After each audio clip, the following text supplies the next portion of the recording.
سیلاب راغی او دا پول موړ او خلکو ته سخت اقتصادي ستونزې بس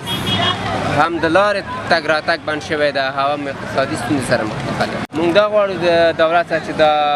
لاره جوړ کړي خلک دا ستونزې حل شي سیلاب راغلی او دا پوله خراب کړې موږ حکومت ته غواړو طالبان او حکومت ته چې دا پول زر تر څو جوړ شي او خلکو ته سهولت شي دومره مشکلات جوړ دي چې بېخي عالمان خپله په پخو روان دي سیند کې پورې اوس او دغه د زوب روان دي کس ته روان دي